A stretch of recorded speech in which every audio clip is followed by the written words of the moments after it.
What's up, everybody? Welcome to the first episode of Just the Basics. In this series, I'm going to try and help you guys get started on your path towards editing. So for some reason, you guys woke up one day and decided, hey, I'm going to be an editor. And to that, I say, don't. Dear God, why would you want this? Run. Run while you still can. And also, welcome to the club, friend. In all honesty, filmmaking and editing is a wonderful career to have. It's very rewarding to be able to create something from nothing and then to, give it out to people to watch and enjoy.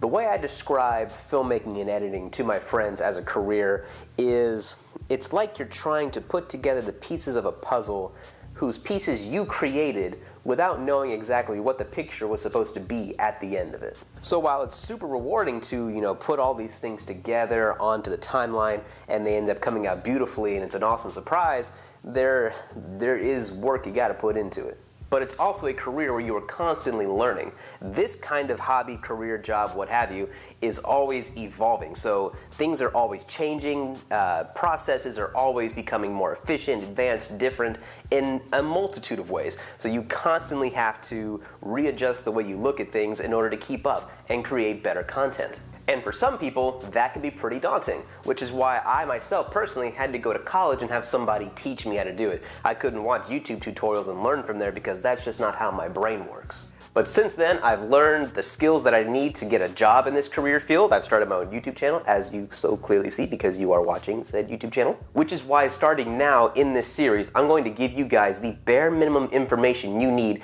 to master the basics of stuff like Premiere, After Effects, Photoshop, so that way you can start doing your own thing and also watch more advanced tutorials without feeling like you're lost. So without waiting any longer, let's jump into Adobe Premiere 2020, and I'm going to give you guys a little bit of a background on what the program is before we start editing. That way you can get a feel for exactly what this program is, what it can do, and what you can do with it. Okay, so first things first. Adobe Premiere is what we call a non-linear editor. That means you are not strictly limited to starting at the beginning of a project and then having to go all the way to the end of it. You can start wherever you want to because there's no actual film. You can scrub left and right and choose whatever you want your starting and ending points to be.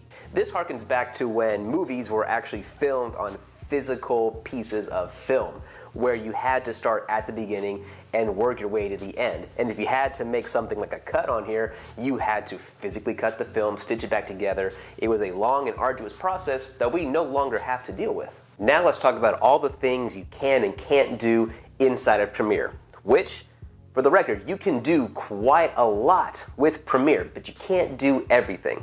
For instance, inside of Premiere, you can line up all of your footage that you want to, lay it out here on the timeline. You can cut it, move it, stitch it back together, whatever you want. This is a really good program for somebody that wants to put together simple videos and not have to make a lot of, let's say, color changing or adding a bunch of effects. But that's not to say you can't do some basic color correction. You'll see here that you have a Lumetri color tab, which allows you to change things like the temperature of a video. You can change exposure, contrast, highlights, whatever you need to fit the style of video that you're going for. I would say this program is best for people that have simple vlogs that they want to do, like I'm doing right now, or anything that doesn't involve super heavy color correction or anything that involves VFX. And you can do some basic effects too. For instance, if you go to the effects tab, you have some super simple cross dissolves and things like that to create transitions in between pieces of film. So, just to recap, Adobe Premiere 2020 is a good program for people that have simple videos like vlogs, tutorials, or things that don't require heavy color correction or graphics work. It's also the central hub that you would use if you were doing something larger like, say, a full-length movie or short film, to where you would take pieces from After Effects, DaVinci Resolve, things that require very specific actions, and then you'd plug it all into Premiere and have a nice organized timeline that you can then export out. Alright guys, I think that about does it for this episode. Remember, I'm trying to keep these things short and sweet so that way you don't get bogged down with information or get lost inside the tutorial. This also means that you can go through at a later date and pick and choose the video you want to watch to get the information you need right then and there, instead of having to watch a much longer tutorial and go through the whole thing to find the information that you were looking for. I hope you guys enjoyed this introduction to Adobe Premiere. Stay tuned next week when I start going into the layout of Premiere so you can start navigating your way through it. Don't forget to like this video if you found it helpful and subscribe so you can stay up to date every time I upload a video. Also, if you have any questions about Adobe Premiere or you want me to go over a very specific topic, feel free to leave a comment down below. Alright guys, that's about it. I will see you all next week.